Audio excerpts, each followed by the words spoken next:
Welcome to Oh Brother, a podcast where we try to figure it all out with your hosts, Brandon and Colin. On this week's show, cut of fry. Ahoy. Ahoy. How's it going? Pretty good. How are you? I'm well. How's the snow? It is definitely snowing. I saw A lot. I have seen pictures and I There was much snow. I just came in from outside a minute ago. And so I was like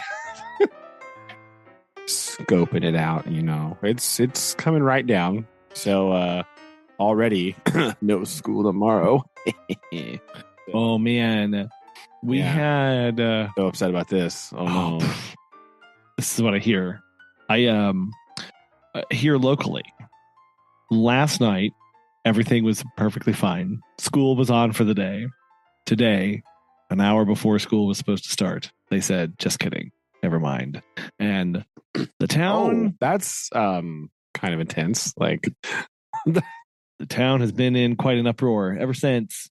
Because they were like, what changed? Literally, we didn't get any more precipitation. We got nothing else. The temperature was forecasted. And so people are very angry about this. Yeah, that's weird. Like, yeah, usually there has to be some sort of change in a situation for them to do that, right? The only thing would be that I can imagine, well, I don't know why they'd wait so long either. That's annoying. Like, because by an hour before school's supposed to start, the buses should be running already. Yeah. Right? Like, that's strange. But unless like there was supposed to be a lot of snow like today that would make it so there would not be school tomorrow. They might just be like, you know what, just forget it. We're not even going to worry about it. Yeah. Because we did that. That's happened before where it's been like, it's kind of iffy, right? But then there's like a whole bunch of snow forecasts for like that night. So they're just like, nah, no, why bother? Like, we're not even going to come to school for one day. Nah. So, but I don't know why you would wait until so close to start time. That doesn't seem like a good idea at all. Nope. I'd be quite cross. I'd be mad as a teacher because by an hour before school's supposed to start, I'm like leaving my house. Yeah, you gotta, you know, I've already left my house actually by yeah, so that would make me really mad. Yeah, this was all over the Facebook groups, and the people, of course, then people started to pull like, what are the school's policies on when to cancel? And so then they're like, yeah, you should have canceled this last night. Actually, we weren't even mad then, but now that we know, we looked, and here's the thing, and accountability. So I didn't have it today, and it's tricky. The main road through town. Main highway is perfectly fine, easily drivable. Well, yeah, but like my road, it still has like, it's just a sheet of. It's not a. I'm going to say it's a sheet of ice, but it's just all compacted snow. I'm not driving on asphalt whenever I get out on my road, or even the next road, or the next road after that. Yeah, it's just snow. It's just compacted snow at this point.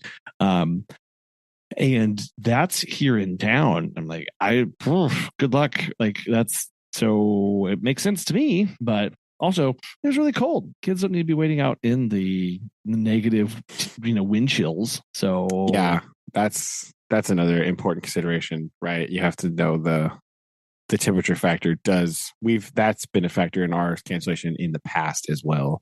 Yeah. Right. If bus stop temperatures, early morning temperatures are going to be like well below freezing, they'll be like, no, because also you have to consider like if it's kind of touchy, right, and the temperatures are really low, what happens if the bus slides off the road? Oh yeah, right. So like, then we gotta be thinking here, people. We gotta be thinking.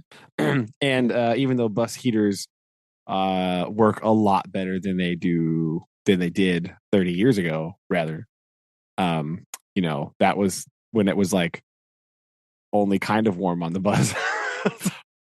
Right?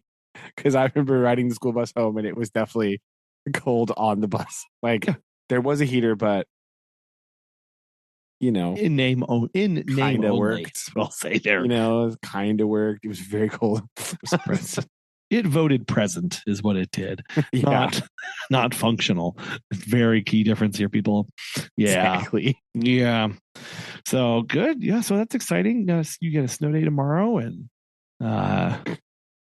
hopefully everybody stays safe. Yeah. We did have to do some emergency wait. Because our plan was like if we were going to have school, right? We're supposed to go to Susan's mom's house to eat dinner, right? It's the week of that. Right? We do alternating weeks and eating with them and stuff. And so we were just going to go Friday. We go Fridays. We just would stay after school for a little while and work on stuff, and then go over to their house. And so we were probably not going to do that tomorrow because don't want to do that. And so we were we're on the way home, and I was like, do we have something to eat tomorrow then? And she was like, oh no. Very we good had call. to come up with an emergency menu and just run into the store and grab a couple things. So we got groceries, right? But we had planned out all the food for every other day. We had no plan for that for tomorrow. Yeah. So No, it makes sense. It makes sense. So that was included in the meal planning, was to not have to not have a meal plan on that day. Look at that. So we had to be pivot, emergency. So again. Well, that's like when we were down at Dad's, we knew we were coming back home into a foot of snow. So it was we were having to buy ahead for the next week as much as possible, because it was it's going to be bad, and I don't really want to get out and do much of anything. And well, exactly. Right. You have to, because you'd be okay, well, you guys left early from Dad's too. So you're probably not planning on having food for that day again also. So right. Oh no. Yeah. We have food for other days, but not what we did not. This one, right? Exactly. Oh yeah. So emergency soup preparations were made. Everything's fine. Everything's good. Fine. So we had to stop and get a couple ingredients. So boom, soup time tomorrow. That'll be good. Very good. Snow day, right? Some French onion soup, right? That sounds like a good snow day meal, right? That is the perfect snow day meal, right? I mean, excuse me, hey French listeners, how about soup à l'oignon gratiné? That. Yes, and well met.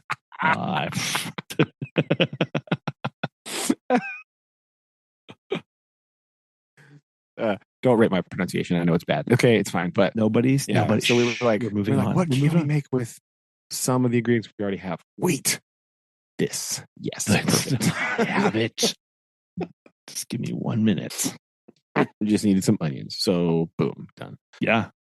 That was pretty much today. Kind of watching the weather all day. Kind of because all the forecasts were fairly confident that there was going to be quite a lot of snow. Right. Yeah. But you never know. It is Missouri. Sometimes big winter storms hit Missouri and they just die. You're like, dang it. Why? Yeah. That's happened before where they've been oh, it's going to be blah, blah, blah. And then that storm will come through Oklahoma and it hits Missouri and just goes, bleh. And then there's nothing else. So kind of fairly confident, but also trepidatious of I don't want to get too overconfident because I don't want to have nothing planned for tomorrow. Right. And I don't then want to be that guy. I don't want to 100% expect that we're not going to be here. And then the next day be dang it. Right. I don't. Foiled again. Oh no, I don't have an plan. Right. I mean, I have a plan. It's all laid out, but make sure I have everything, all this stuff ready. You know what I mean? All that.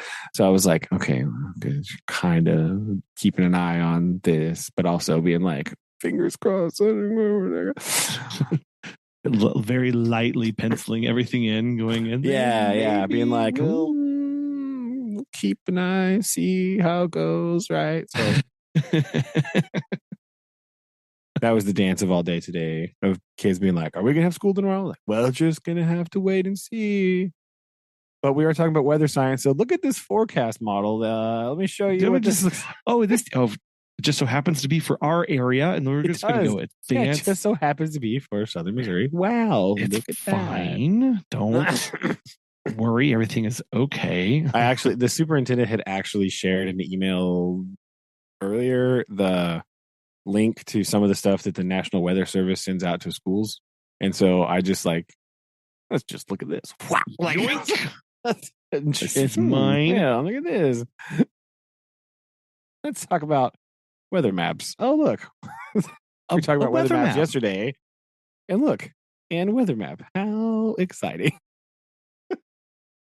That's great. That's what it's called, being resourceful. Yeah, I thought it was good. So we did that, and that was pretty much today. Just kind of, it was kind of awkward, right? It's weird, like being like, "Oh, we have to be here tomorrow."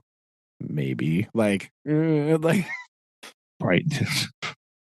All of this is with a small caveat of I might not see you for a couple days. Yeah, it did work out just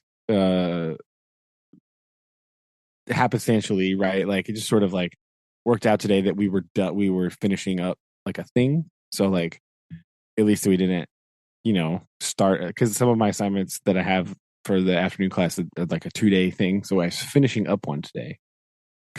So that's nice that we can come back. When we come back, we can start the new thing. So just sort of like accidentally that happened. So that was at least nice, right? Because this week was short anyway, because it was our first week back. So we didn't have school Monday, right? It was like teacher in service day, which was great, right? Just a marvelously productive. Oh wait, no, it wasn't. It was none of those things. Yeah, wait. I have heard your love of in service. So yeah.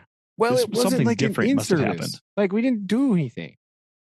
So like it's one thing if I am given a mission or a task or I have to do a thing. But like once again, I had to go sit in a meeting about early literacy training. I was like, guys, come on, surely. Right. Surely you know by now. This is not helpful. And it's like, it's not that, because I do have to teach like a reading intervention class, but like all of the 6th grade children are past early literacy. Yes, right. they don't. There's they don't other things. There's as that. Right? Other things they have to work on. Right. There's other skills that they're missing. Right. But it's not like vowel blends. We've progressed past that pretty much. Right. They always are like, oh, they can't spell. I'm like, yeah, no 6th grader can spell. Have you met a 12-year-old in the last 5 years? Like none of them can spell. That's not what they do. Right. Yeah. They don't spell. I don't spell. So like, I don't. Yeah. Right. Like, whatever. So that was a thing that happened, right? So that was kind of, it was nice that I had time to like come back after Christmas break and be like, yes, many things must be done. Like, what am I doing? I have, I got like everything laid out, but like after a while I was done with that. So I was like,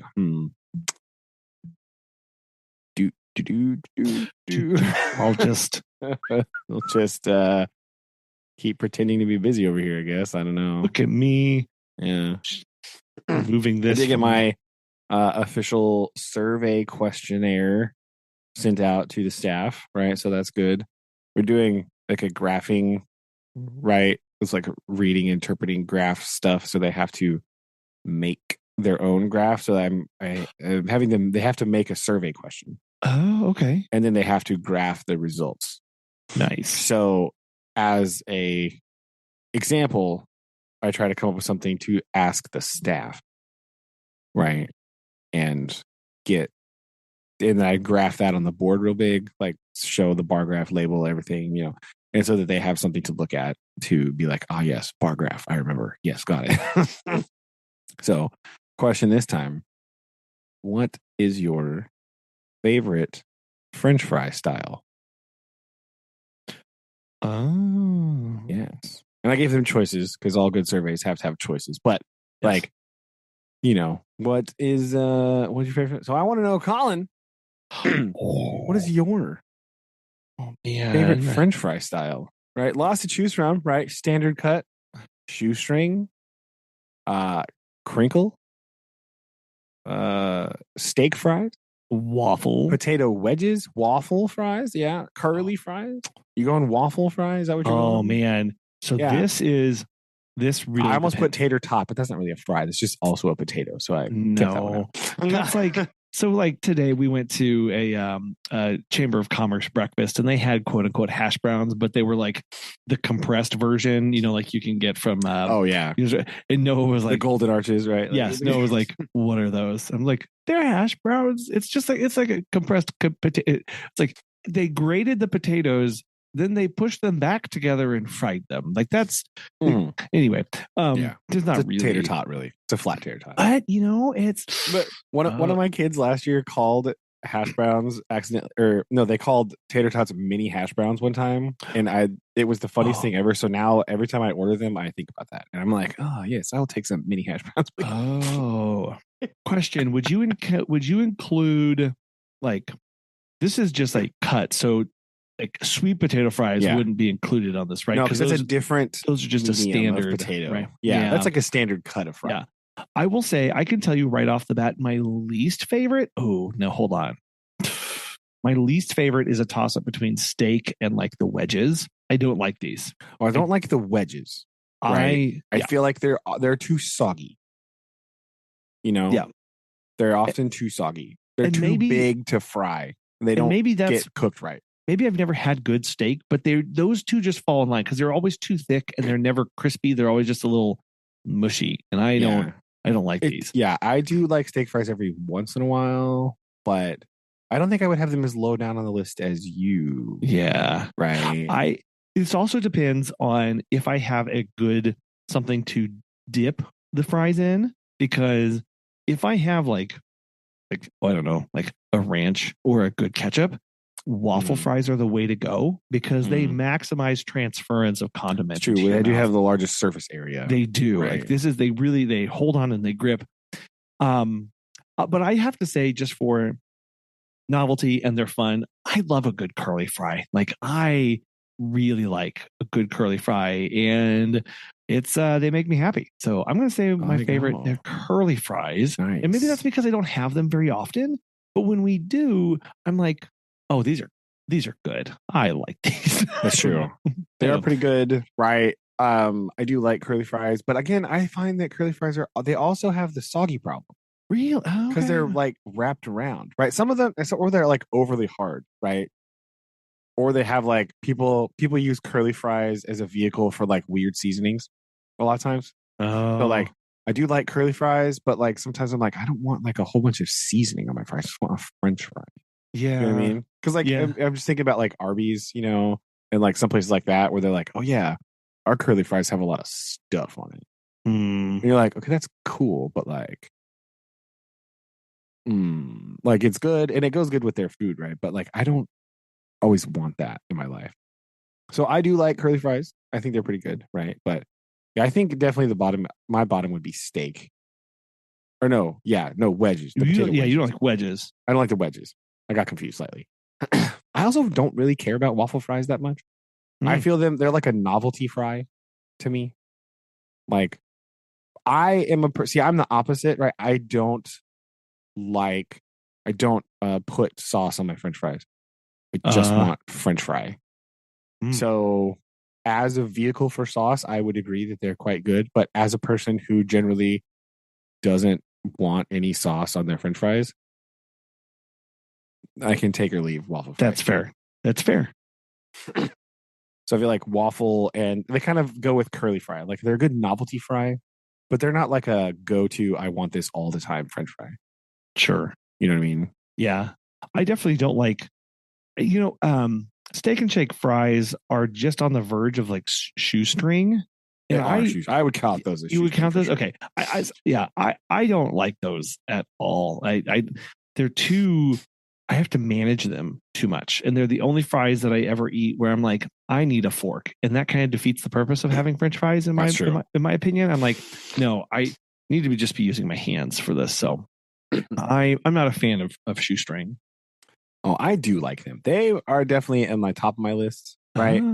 As a person who, so the way that I like, so I don't know if I've mentioned this before, but one of my and Susan's like fundamental differences is the method by which we eat French fries, right?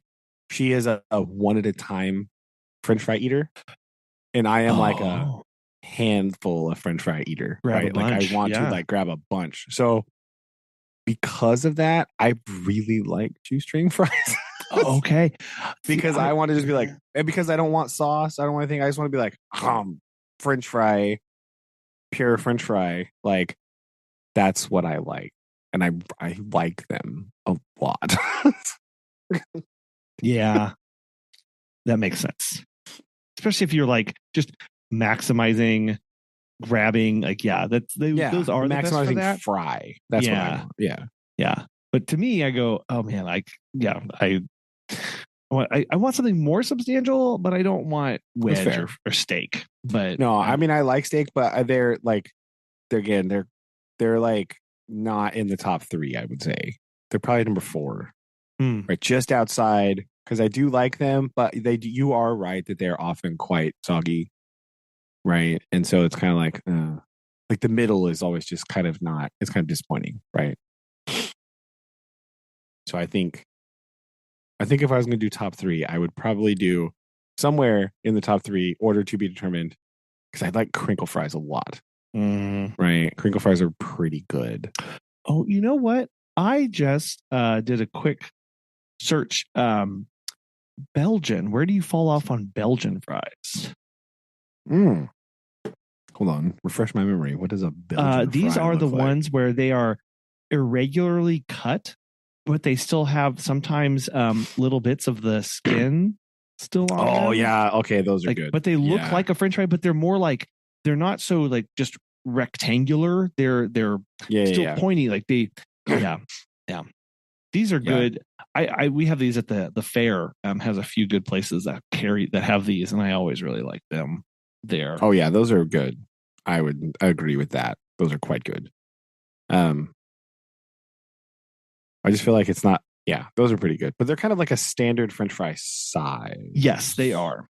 They're more size wise. If you're just going by size, like they're just a slight variation on the standard the standard cut. Yes. Yeah, but they are generally crispier, I think.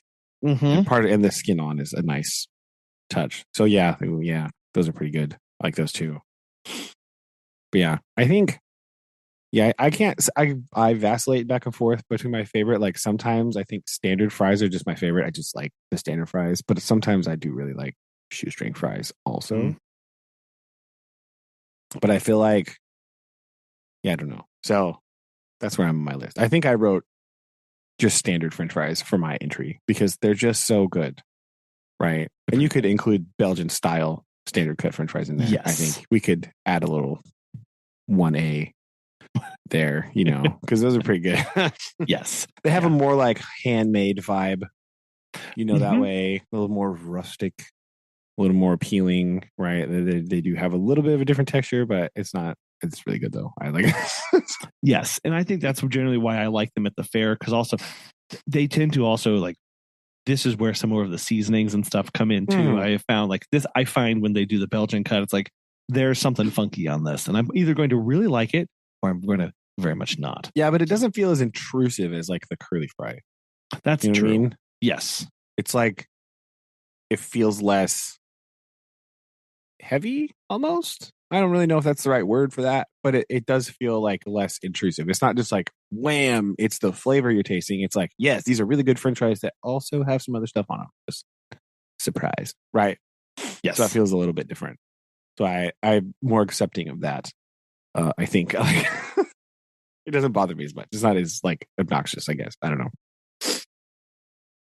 So yeah, Boom. Look at that. Glad we got that out. Okay. Good. Makes sense. Work through the French fry dilemma here. Like, what is the French?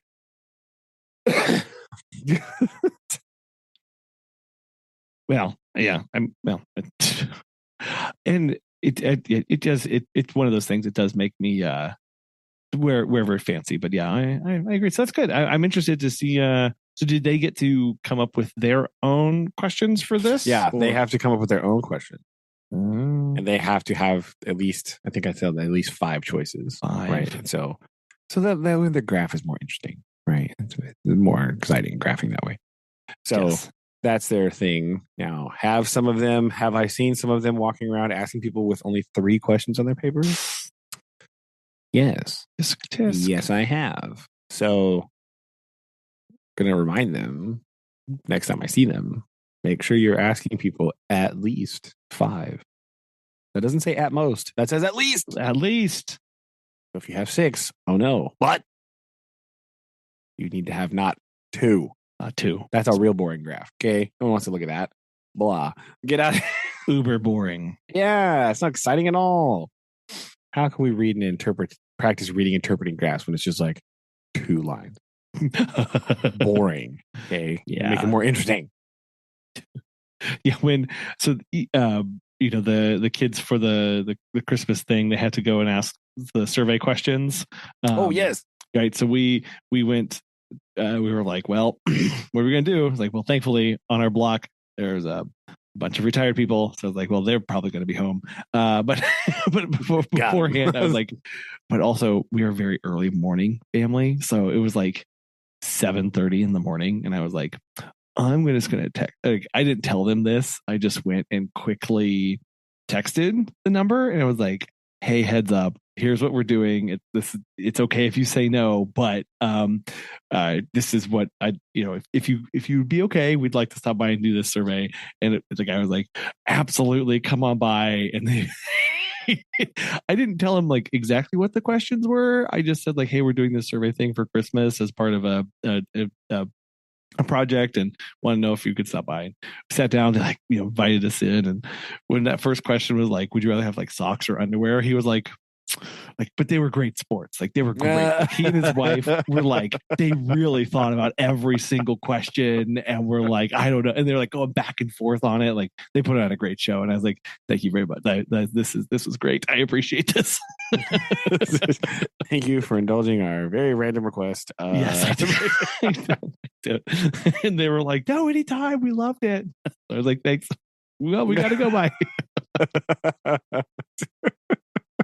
So, but the kids each, they went in turn, each asking their questions and then recording it down. And yeah, we did go back and talk about it. But yeah, it was just funny. Like they were like, oh, those are the questions. Okay.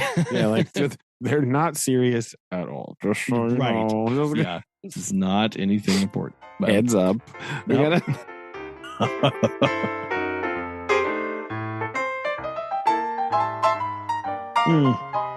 But been doing a lot of reading this week. Well, have you? I have. Well, have you? Did you read? Did you do any reading? Yes, I did. Okay, good. There you go. So there you go. Blam. The question is, where did my book go? Wait a minute. Yeah. Okay, got it. Found it. Book behind me. It was still on the side. Oh, sure. So yes, I did read my opening bits here of Farewell to Arms. Right. Mm-hmm. Here we go. Right. So we read 6 chapters. Is that what you decided? Right. I did. Yep. Okay. I did read 6 chapters. Okay. I forgot to respond to that part of the text. So I was like, yeah, sure. No problem. Sure. But it's totally fine. Yeah. And I don't know how so again, listeners, because it is Hemingway, 6 chapters is like not really that many pages. So it's fine. Isn't it? So that sounds like a lot. No, this is not. But it wasn't really. This is not like Tolkien level of writing here or whoever. Like, well, not length, yeah, but otherwise it's okay. But yes. But no, this was. I did my best to just take. I don't know. Like I wanted to have a reading experience of basically not knowing a whole lot about the context of the book. Like we did Mhm. that with Connecticut Yankee of like, Oh yeah. I'm not looking at a summary at all. I'm Yeah. just going to be here for this. Mhm. And so I am sticking with that. Which makes this a very unique, for me, a very different experience of like, well, I don't understand that sentence right now, but I guess if I'm meant to know more, I will learn more later in this. True. Right. It's like immersive, right? He's just assuming you know what's happening, right? Well, the first line in the late summer of that year, we lived in a house in a village. It's like, yeah, okay, very good. Yeah. But it's also like it's kind of like the time doesn't necessarily matter, no, right? Because already in that sentence, we're getting a sense of like it's been happening for a while now, yes, right? And that's kind of what we get into a little bit later. Like the first kind of chapters are just, I don't know, the first 3 or 4 are kind of just like setting the scene of like, yeah, nothing is changing at all. We're just stuck here doing this. So the fact that he doesn't even give a year is just kind of like, it doesn't matter. Like no. he's just like, yep, that year we were here. The year before we were somewhere else. Next year we may be somewhere else. Whatever. Like Yeah. Yeah, and you know, this it's did. go ahead, sorry. No, I was just saying, and it took me just a little bit to get again into that writing style of just the of having to remember of like, oh right, like what I know about him, and we're just reading this like a reporter's notes of time in the field, and this is what we're doing, and it's just going to be chunka. Like reading it briskly actually helped a lot.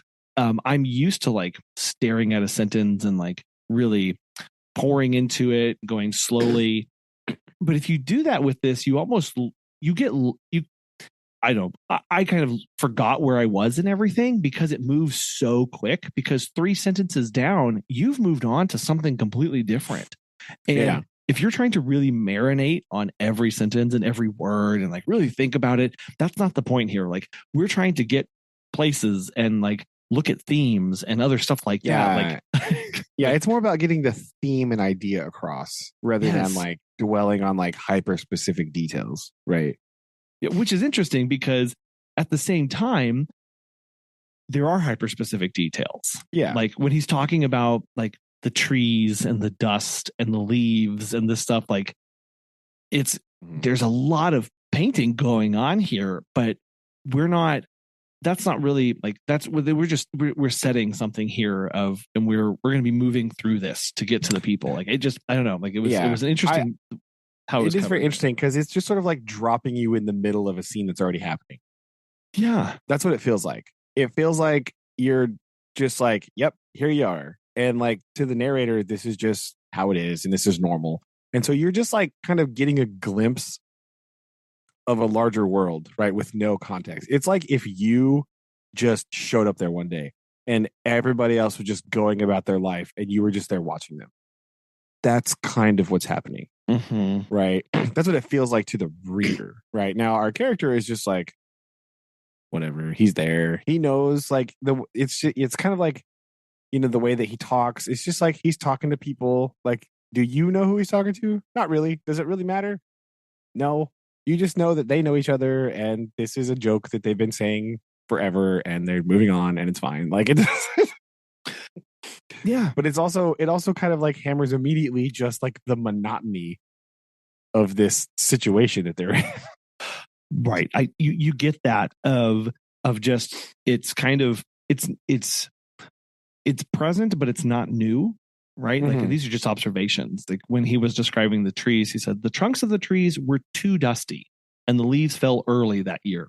It's going, okay, so we're comparing this to something. There's either that's a later on, I kind of was like, oh, that must have meant there was a lot of traffic on the road that year because they were very busy. And that was one way of noting that of the heavy dust on the trees showed a lot of road traffic through there as the troops were moving and the front was changing lines and things like that. Like how he didn't say troop movement was really a lot, and there's been a lot of changes on this. It was, well, there was a lot of dust on the trees.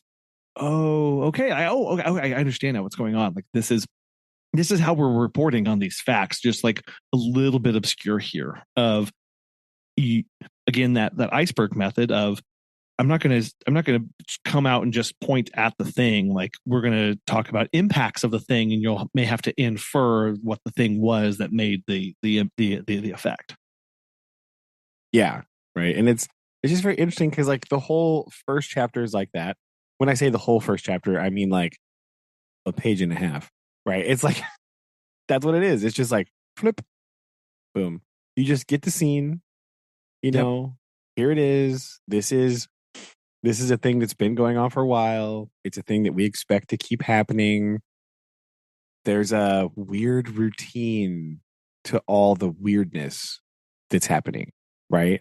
Like even in this very bizarre situation and this like very, you know, life or death situation because he is in the front, right, of the war, but like there's still this strange routine that everyone is familiar with and everyone just is kind of following, or at least, you know, like at least our narrator is. So I think that's important to note of like, well, it feels like the rest of the people that he's interacting with are also doing kind of the same thing though, you know what I mean? Like yeah, there is this monotony. There's also this detachment from this and what's going on. Like it's not that it's not novel or interesting or exciting anymore. It's just very much okay. This is how life is, and there's not a whole lot of interesting things to report here. Like again, think of that from a news writer, somebody who's been embedded and has been reporting on the same thing for 20 years.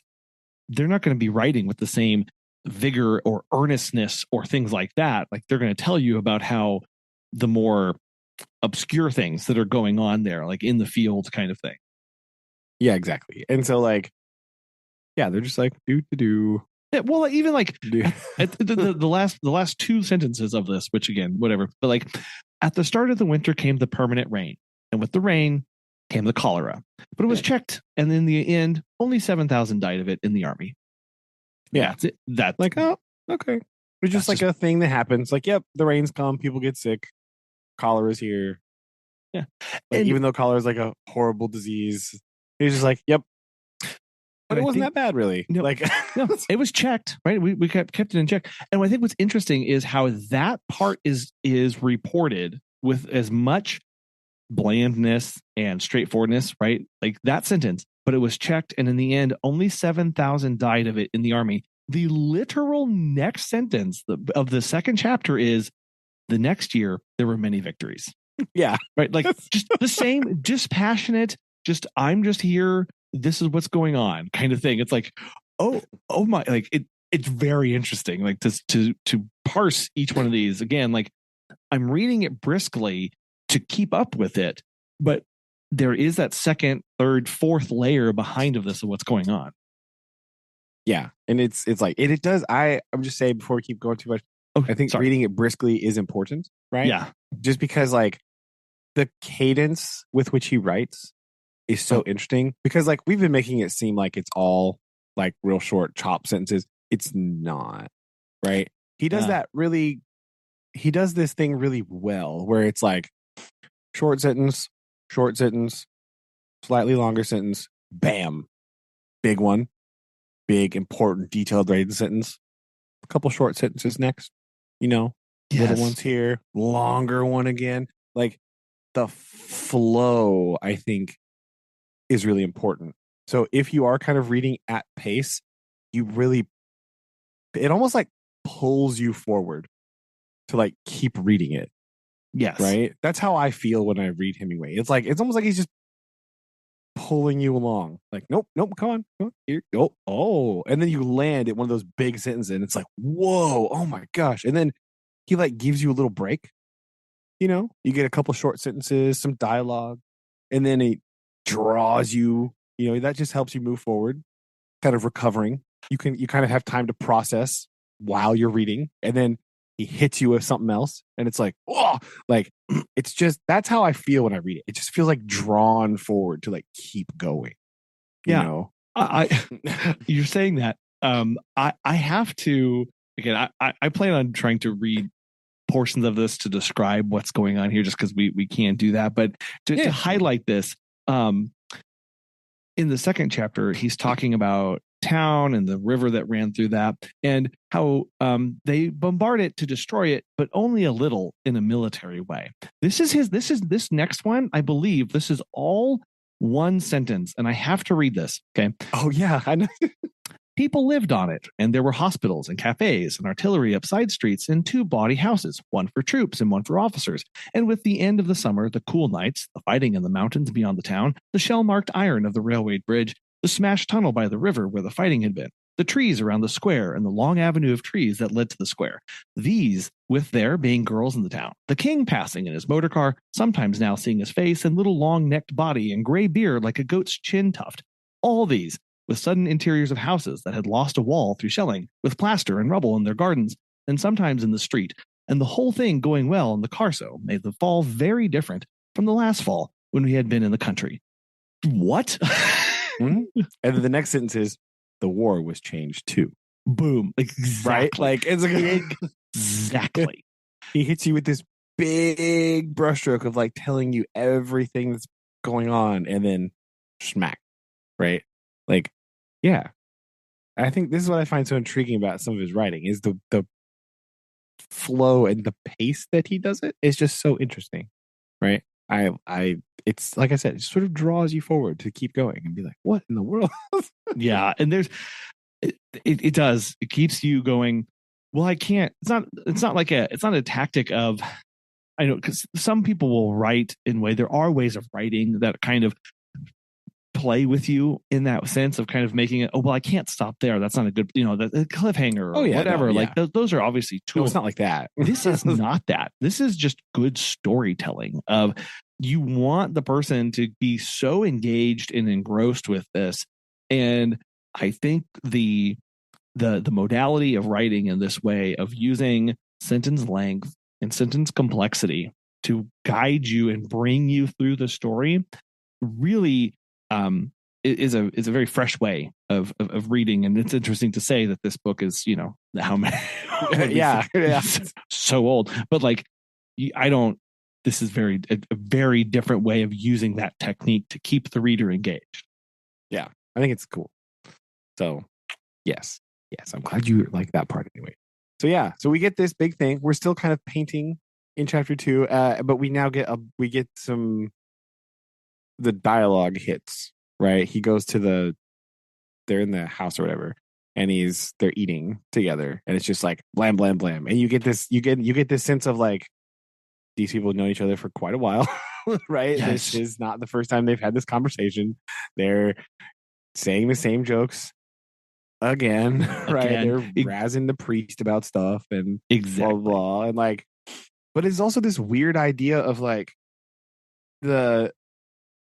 it's getting wintertime again, and like, oh, the fighting's gonna take a break, so we're just gonna whatever, he's leaving to go on like vacation pretty much. Like he's just like taking a break and going off and doing whatever, because there's not gonna be any fighting in the winter, because they are in the northern Italian Alps on the Austrian Italian frontier, like in the mountains. So at a certain point they're like, can't fight anymore. Oh well. And so they just kind of stay there and just kind of like hang out, and like they're on the front, but there's no real fighting. So he just goes off, and like this whole section is about him like, where are you gonna go? And they're arguing about the best parts of Italy to go see, and they're like, you should go there. They're like, nah, you should go over there. That place is lame. You should go over here. Like, they're all trying to convince him all the places that they should go, and these are all the places they're from. So they're like arguing about which part of Italy is the best, which I imagine is actually how Italians are. Italians, let me know if this is true. Please we gotta keep it civil. I just feel like this is a very true thing that would happen. Be like, nah, you don't want to go over there. That's lame. You got to come to Napoli, right? Nah, yes. Like, nah, not Abruzzi. You don't want to go up there. Yeah, come down to the south, right? Like, it's exactly. I got that same sense of like, this is just them razzing each other about where they're born and raised. Like, this is how this would be. Yeah. So that's pretty interesting, I think, right? That's kind of the rest of this chapter is just deciding where he's going to go on his little winter break time from fighting. Yep. And we go from this discussion about where they're going to go, good night, and then chapter 3 is why I came back. Right. Yeah, which is pretty interesting, right? Because that means that so it's quite a long time has passed, but I like just when I came back to the front, we were still in that town, right? Yep. There were many more guns in the country around, and the spring had come. So he's been gone all winter. And we're not going to talk about that. Just going to talk about the front. And again, framing, purpose, themes.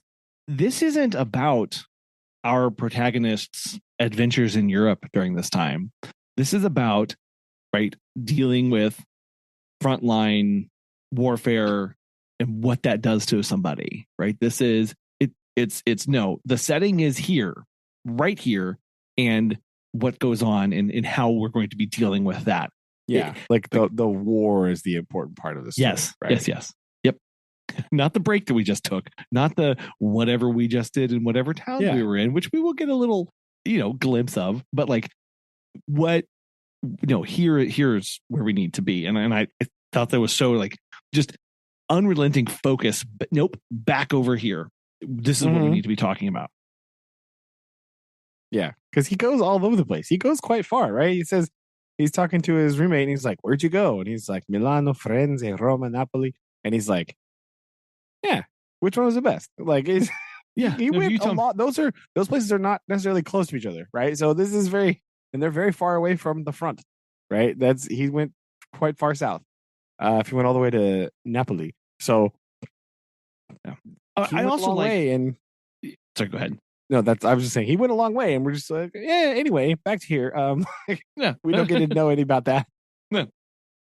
And this is again during this whole scene, like before he gets to that, we're getting more descriptions about the house, right? And I love again about how it's I'm going to tell you about the marble now, or I'm going to tell you about the entryway now because that's where I'm at in part of the story, and we're just going through, and these details are going to come out as we build more and more out of what's going on. Yeah, we do meet his roommate, Rinaldi here. Yeah.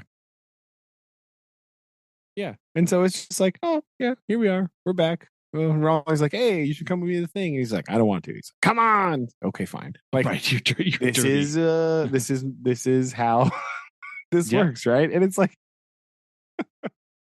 and he's also kind of walking around like, oh, well, I guess nothing has changed since I've left. Like it's kind of like he kind of expected it, but he's also disappointed that nothing has changed since he left. Like he's been gone a long time and he comes back and he finds it everything exactly the same. It's like, well, that's annoying. He's like, well, I guess all this stuff worked just fine without me. Oh well, like whatever. Right. Well, he was rather hoping that maybe his job was kind of important, but kind of important. No, not really. Not. No. Just like, he's like, do you have any trouble? Nah. Like, no. Dang it. So, the only bit of we get here is the priest is mad at him. Not mad at him, but like, he didn't make it to where he said he was going to go where the priest was from, to Abruzzi. He wanted to go there and he's like, I couldn't make it there. He ended up going south. Abruzzi, I think, is in the northern part, if I remember correctly. So like, he didn't go over there. He went further south. And he's like, I just didn't make it there. I didn't really have a plan. Sorry. And they kind of like, okay, well, this is. I did want to read this section because this is where things started to finally click in my slow head for what was of how things were being written. I loved this back and forth, and our protagonist here, this description of kind of this struggle of what he did or didn't do, or maybe, and you, because in this you start to see some of this like thought about like meaning and purpose and like self-fulfillment kind of stuff. Because he says, we two were talking while the others argue. I wanted to go to Abruzzi. I had gone to no place where the roads were frozen and hard as iron, where it is clear, cold, and dry, and the snow was dry and powdery, and hair tracks in the snow, and the peasants took off their hats and called you Lord, and there was good hunting. I had gone to no such place, but to the smoke of cafes and nights when the room whirled and you needed to look at the wall to make it stop. Nights in bed, drunk, when you knew that there was all there was, and the strange excitement of waking and not knowing, and the world all unreal and dark, so exciting that you must resume again, unknowing and not caring in the night, sure that all was all and all and all and not caring. And then he says, suddenly to care very much, and to sleep to wake with it sometimes morning, and with all that had been gone, and something sharp and hard and clear, sometimes a dispute about the cost. Like he's really starting to struggle with like, was that worth it? Did I do the right thing? Yeah. Am I working through this stuff correctly? And that's when like this part I read 3 times and was like, right, here's how this is actually forming and what we're actually going, because he's talking about a lot here in a very concise manner and not in a short descriptionless way. Like this is full of meaning and context, but it's just the way it's written. You kind of have to go look at it. I like that second pass to go, oh right, there we are. Yeah. Anyway, yeah, I like that. Yeah, that part's pretty cool. And they kind of make up a little bit, and they're like, okay, well, he says like he understood that I really did want to go, and so we were friends still. Like, yes, right. It's like, no, he's good. Yeah, and Yeah, then, it's like, and then all right, again, they okay. go back to razzing the priest about he wants the Austrians to win, and he's like, no, he's.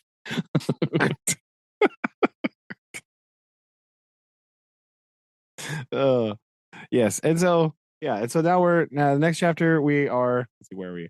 Oh yeah, again we have all this like big, they're at dinner, they're joking around, and they're having all this fun, and then again we get a very like hard transition. The battery in the next garden woke me up in the morning, and I saw the sun coming through the window, and got out of bed. Like, yep, still the same. That's Woken just up what by happens. artillery fire. Just like, I think again, it's just one of more of those things. Like, yep, still here, still in this war, still happening. Nothing's changing. Just going through the motions, right? Like, it's very. Yeah, exactly. Yeah, it's again this how whether this is a way of coping with this or just how the terrors of war are reduced to something simple as this to the soldier who's just trying to get through the day, right? And now how there's not a lot of time to process right now because I'm just trying to get out of bed and the batteries aren't going, right? Like, yeah. I liked also it was a nuisance to have them there, but it was a comfort that they were no bigger. Right. Like, that sentence is really funny. Like, I don't know. What kind of what a weird way to rationalize that away and be like, oh, I'd rather not there be a battery going off right next to my bed, but at least they're not bigger, bigger, not bigger guns. That's good, I guess. Oh my gosh. Yeah, so it's like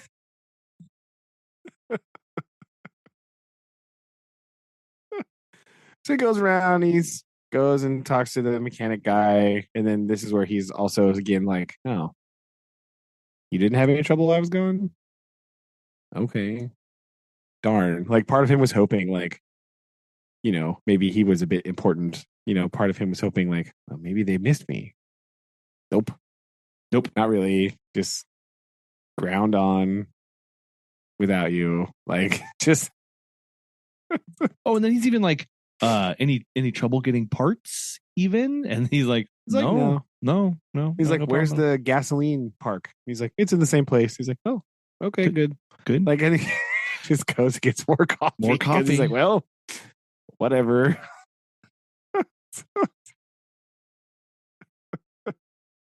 So it's so weird.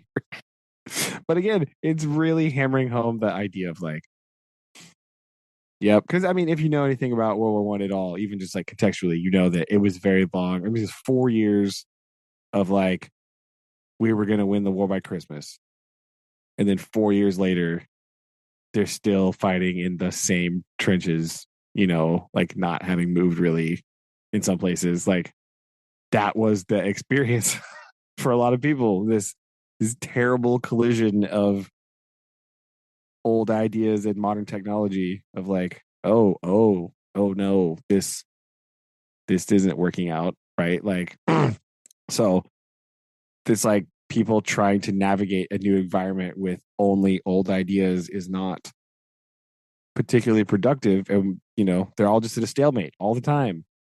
Nothing is happening because it can't happen because they don't know how to use the technology that they have, or they don't know how to combat the technology that the other side is using. They're just like, I have no plan for this. Yep. I guess I'll just stay here. Like that is terrible. So,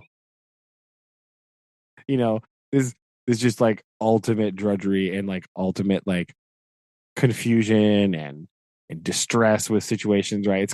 It's very distilled here in these 4 chapters. Like we're just getting hammered with it already. Like not directly, which I think is what makes it much more interesting. It's like all the very indirect things, kind of like all this roundabout way.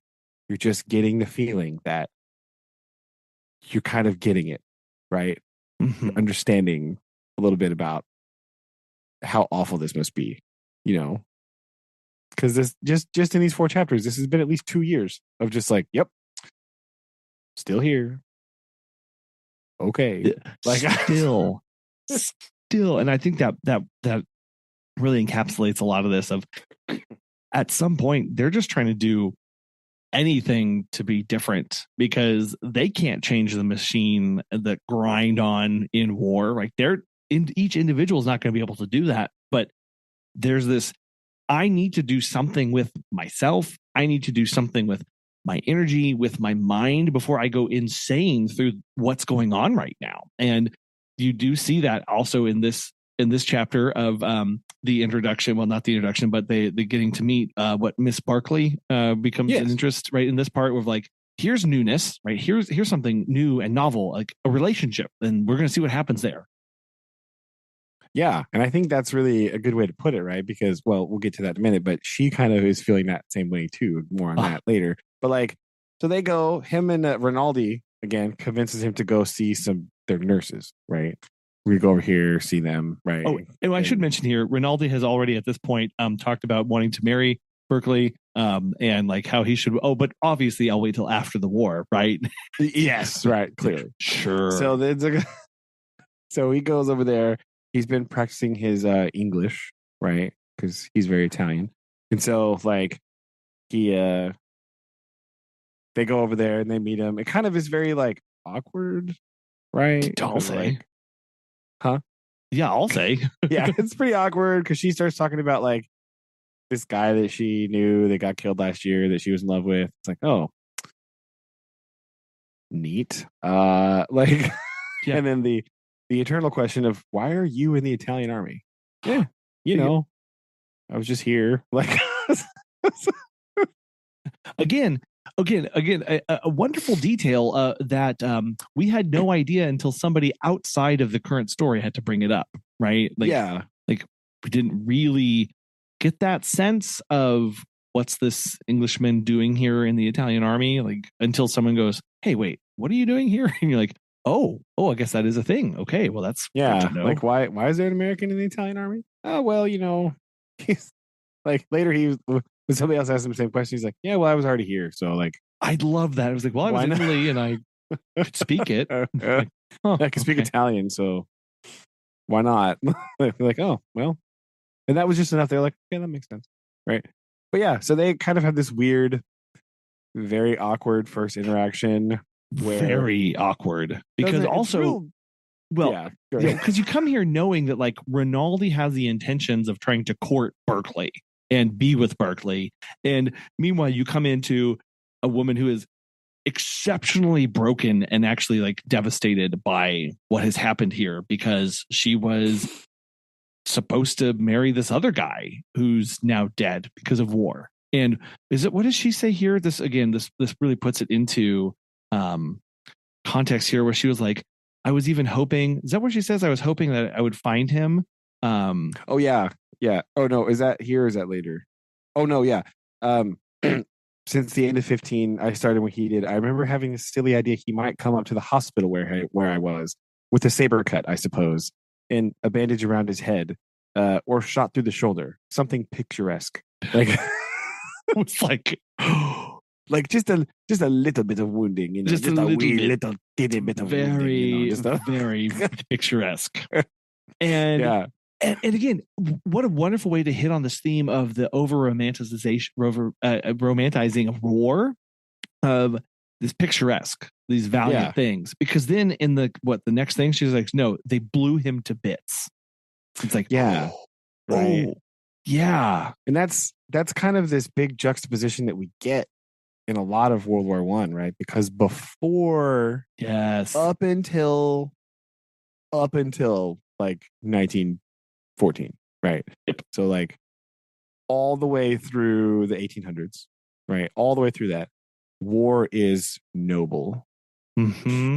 War is, honorable, right? War is, a just thing, and and it's all, like Napoleonic War is like you're standing like a few feet away from somebody like shooting at them, like even Napoleon's doing this, like Or he's got some sword cannons and stuff, fighting, right? yeah, That's what. or yeah. Yeah, like there's a lot of accounts of like early this stuff, like from the 19th century, of like officers sword fighting on the things, like it oh dang it, what is it, oh no, my my brain just turned off. Anyway, the Crimea, like the Crimean War, right? Oh We get all yeah, these accounts of like English officers like sword fighting against, in hand to hand combat against the Russian officers, right? And in like the wars against Napoleon, right? All these like very heroic acts. This is what war is for a long time. Is this idea of it's like very honorable, very heroic, right? And then you get to World War One, and you're getting shot with a howitzer from like miles away, yeah, right? You're getting up to charge the front line, and the other side has a machine gun. yeah, You're going to do the valiant charge into the enemy and just mowed down immediately. Like this is the reality that hit people immediately. yeah. There was some inklings of this in the 19th century, right? Just a little taste. Like with hindsight, you can see this was coming, right? You can look at the American Civil War, you can look at the Crimean War, right? These late 19th century conflicts, and be like, oh, yep, you could definitely see what's happening here, right? Yeah. But when you're trying to do a cavalry charge into a machine gun nest, one of these things is not going to work out, right? Like, no, no, no, no, no, no. So this like immediate thing, right? This what they talk about France. France was particularly the worst part, right? It was the main frontal part, and that's Mm-hmm. where her man was killed in the Somme, And so, they're talking about people can't imagine what France is like, right? Because they are in the Italian front in the Alps, and it's kind of like long range up high in the mountains, right? Can only fight part of the year. France is like all day, every day. Or Belgium, right? Just all day, every day in the mud all the time. And it's like you get like the kids where I get sold on the idea that this is a valiant, beautiful thing and honorable to defend your country, dropped in a mud hole in the Netherlands.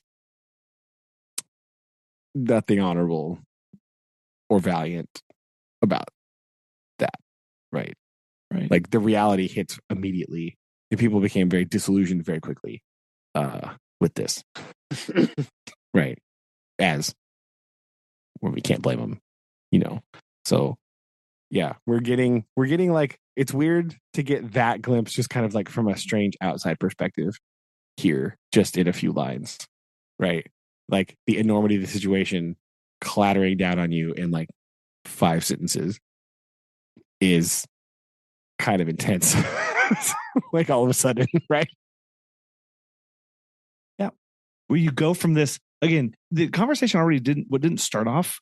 Well, it started off weird again with her saying like, "Oh yeah, here's the short writing crop from this boy that I was going to marry, and I knew him for 8 years, and he died." And then it evolves into they blew him to bits. It just really all of a sudden, like, to have that in the context of everything leading up to this, of the description of car parts and finding those and going all across Europe to find these places, or sorry, in Italy and find these places, and and the trees and the, it's like, oh right, that's what's actually going on in all of this, is millions being blown to bits in this trench warfare.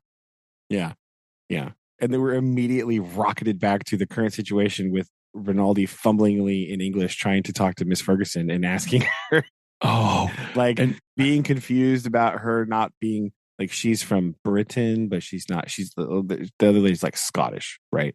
And so they're like, oh, you don't like the English? He's like, no. He's like, so you don't like her? That's not what I meant, but whatever. Like, yes. This really like awkward conversations happening between them two is like the weird, makes the whole situation even more awkward. Like, yes, it's just a really terribly weird, awkward meeting. And it's so bizarre. It's like, okay, well, we'll just keep moving on from this. And we do, right? Yeah. It's like, anyway, the next afternoon I went to call on Miss Barkley again. Like, yes. Yep. Well, because this is where Rinaldi, this is where at the end he says, Miss Rinaldi says, Miss Barkley prefers you to me. That is very clear. But the little Scotch one is very nice. And he says, very, I had not noticed her, which was very patronizing here. Yeah. Like, I had not noticed her. And he said, you like her? No, said Rinaldi. Yeah. It's like, anyway, I went to go see Miss Barkley again. Yeah. Man, this is where he meets that other nurse who's like, why are you in the Italian army? Oh, why didn't you join up with us? Yeah. Yeah. He's like, can I join now? She's like, afraid not. It's too late. Tell me. Yeah, I love that. Afraid not. It's good. So yeah, she's like, all right, you can come talk to her, but she's working now, so go away. Like, oh right, yes, yeah. So he comes back, right? He goes off and he's just wandering around, and talks about what was left of the railway station and all this stuff. And he's admiring. Is this where he's admiring the new road that's going up? Is that right now or is that later? I forget. Yeah, the new wide road is being finished. It would go up to the mountains and zigzag down the bridge. When this road was finished, the offensive would start. Right, it's the road they're building to get artillery and troops and stuff up to the line. Right. So yeah, they're just building a new big road there. So all that stuff, right? And there's some police there, and he was driving up to see a thing, and they had to wait because the road was being shelled. So like he went back to work, and he was like driving up and doing stuff, and they had to stop and wait because the road was getting bombed. And then like they're like, okay, you can go now, and he just kept driving. Yeah. Cool. And he drove around the shells, right? Yeah, drove around the craters. Just like around him. Right. Oh my gosh. Yeah, I avoided the small broken places and smelled the high explosive and the smell of blasted clay and stone and freshly shattered flint. Okay. Yeah. And there I drove back. And I went on to call Miss Barkley. Like, what? Yeah. Again, it's like the nonchalantness of like being shelled. He's even like, yeah, they were 77s and they came with a whistling rush of air, then a hard bright burst in a flash, and then gray smoke that blew across the road. Mm-hmm. I drove around them. Like, yeah.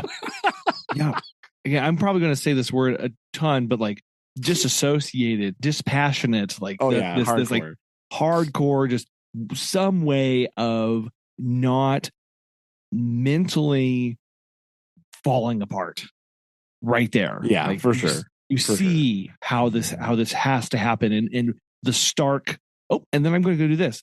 Yep, that's just over there. No, those shells, those just happen all the time. Don't worry about that. That's fine. Like, I just drive around them. Like, but over here, this is what I'm going to do now. Like, that also is what helps, or what contributes to the feeling of this quick pacedness, is because it's so jarring in the reporting of what's happening of like, well, this happened. Oh, and I'm going to go over here now. It's not in a, I don't want to be bothered to write this. It's in a, no, this is how I'm processing what's going on. Yeah. Or not processing. Or not right? processing, like, as it would later. Yep. Yeah. He goes to see her, and it's again kind of awkward. They're just kind of like sitting out in the thing, right? And they're wanting to talk about stuff, but he's like, "Oh, don't want to talk about the war," and they start talking about something else, and he like just randomly tries to kiss her, and she like smacks him in the face. Yeah. Yeah. Which kind of funny, also, right? Like, kind of funny. Yeah. So yeah, they're just kind of like, okay. And then she kisses him back, right? It's this whole like kind of the budding beginning of this, but it starts like really weirdly, right? And it's, just really weird. And he just kind of goes, okay. And then he goes back. He passes the officer's house where everybody else is. They're like some kind of party or whatever. And he just decides to go home. He's like, yeah, I'm just going to go home, go to bed. Right. Boom. And Rinaldi's there to make fun of him. Right. Calls him a little puppy dog. And then, which is funny. I like this chapter ends with Rinaldi's like in bed reading, right? And he's like, I knocked over his candle with the pillow and got into bed in the dark. Rinaldi picked up the candle, lit it, and went on reading. Yep.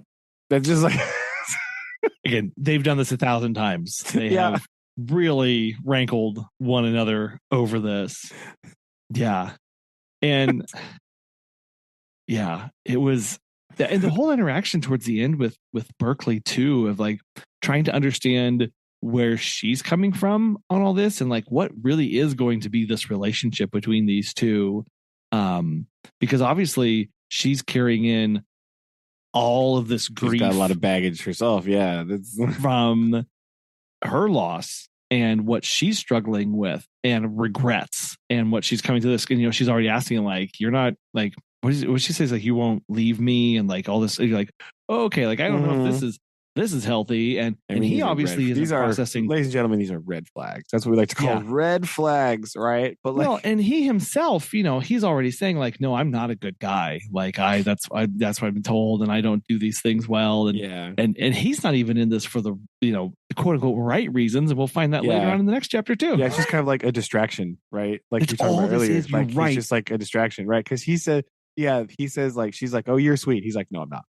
No, I'm really not. Yeah, yeah.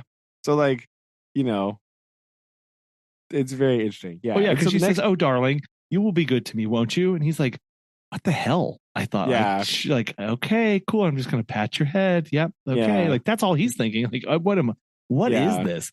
But at the same time, he doesn't care because it's new, right? It's like, okay, well, it is new. Right. That's kind of the big thing. It's new and different, right? We've seen that everything is the same all the time for at least 2 years, ? Possibly more. And this is a new thing. So he's like, yeah, whatever. Right. Yeah. And that's kind of, that goes right into the next chapter, right? He was away for a couple days at post, up at the front, whatever. Comes back, talks about some stuff here. Has this really random thing about carrying the Italian gun that kind of sucks at being a gun. And it's like, you're required to carry it. But Rinaldi just carried a holster stuffed with toilet paper because the gun was so bad, he'd rather just not have it. Yes. Yep. Which, again, is very funny to me. Like, this, like, just very weird aside of like, yeah, whatever.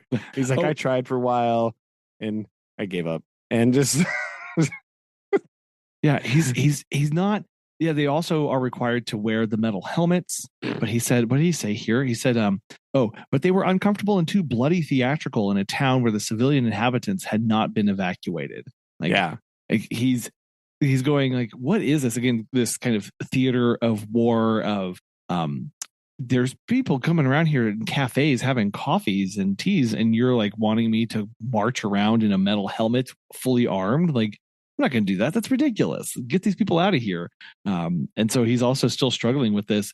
Also, kind of this imagery of like putting on the war. Like, how close is he going to keep the war to him? Right? Yeah. Like versus keeping it a little bit at arm's length. Of no, that's something I go and do, not something that's with me all the time. Mm-hmm. Yeah. So he brings this up because he's sitting in a chair waiting for her, right?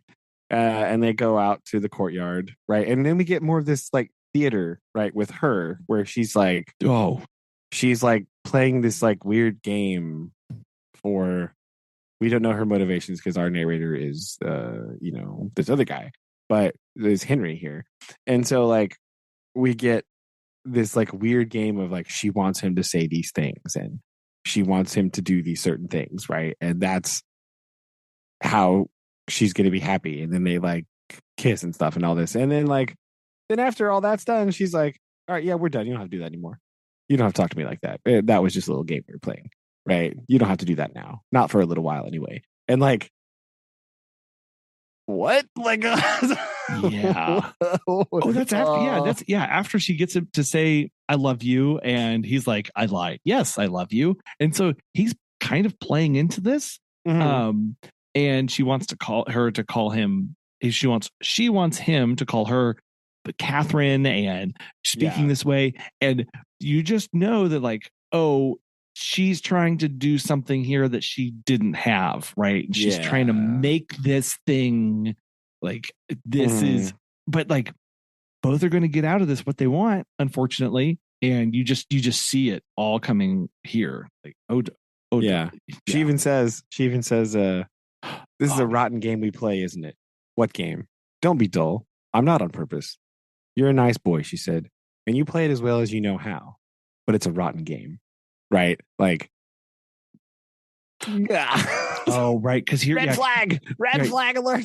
Right before that, she's doing this role playing where she says, "Say I've come back to Catherine in the night," and he says, "I've come back to Catherine in the night," and she goes, "Oh, darling, you have come back, haven't you?" Yes.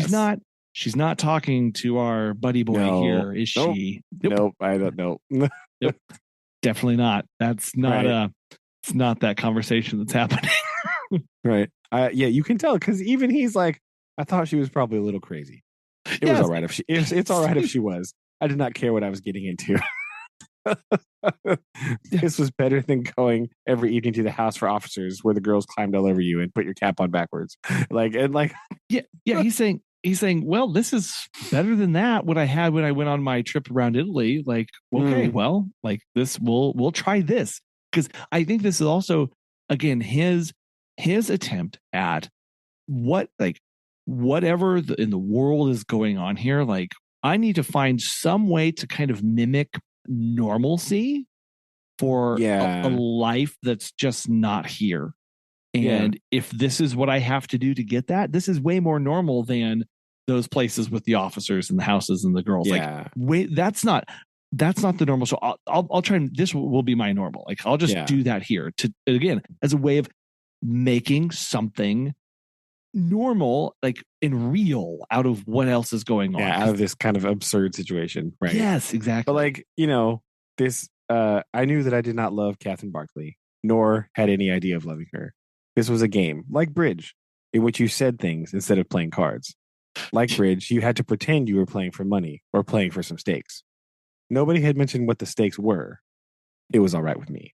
I love that because, again, like no idea what's going on, no idea what the end point of this is, but I'm okay with that right now because it gets me what I need right now. Yeah. Yeah. It's crazy. And then then she goes to this thing and she's like, all right, see you later. I'm tired. Yeah. Yeah, bye.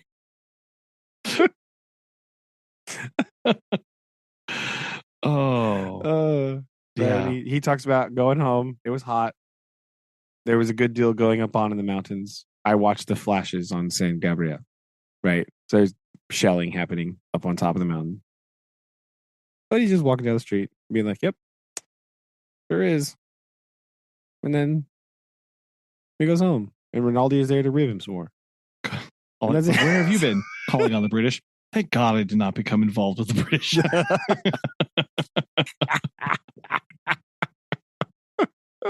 Oh man. Yeah. This anyway, and then we get into and that's it. That's chapter 7. Yeah, that's it. It's like blap blap blap blap done. Blap.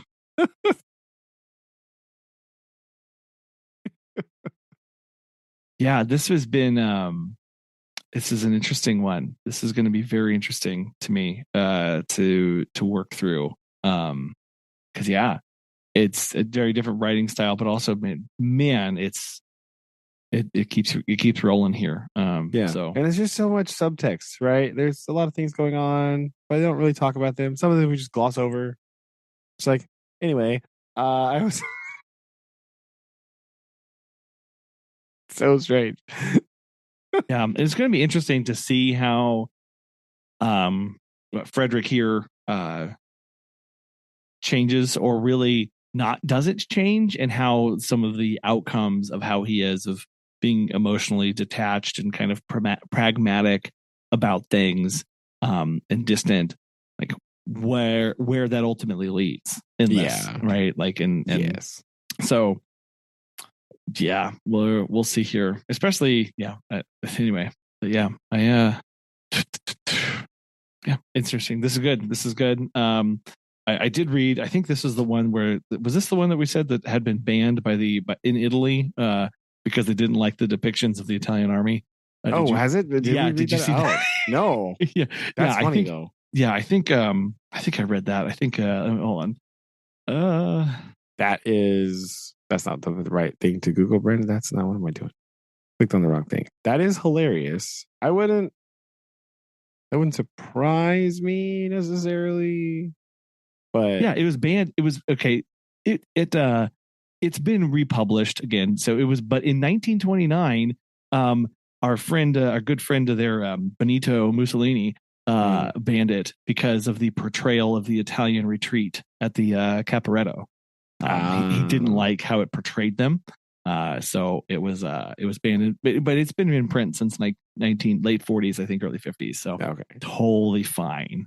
But I thought that was funny. I'm reading this, and I did read that about it. I'm like, oh yeah, Mussolini didn't like this book. Okay, it's fun. Well, I mean, that must be, if Mussolini doesn't like it, it's probably pretty good, right? Like, that's really exactly. You know what? This is what we do. I 100% agree. I feel like that's a good, a good basis to start with, right? Maybe you should like more things that Mussolini didn't like. Right? You know what? That should go on a T-shirt, I think. That's, year 2025 is the year that I like more things that Mussolini hated. Yeah, I think it's important, right? That's a good. Okay. So, right. If I can find where I left my. Aha! There we go. Okay, found it. So I do have a haiku to end us on. If we are haiku done here. Okay. All right. I remembered this time. I kind of freaked out because this week I wrote it quite early.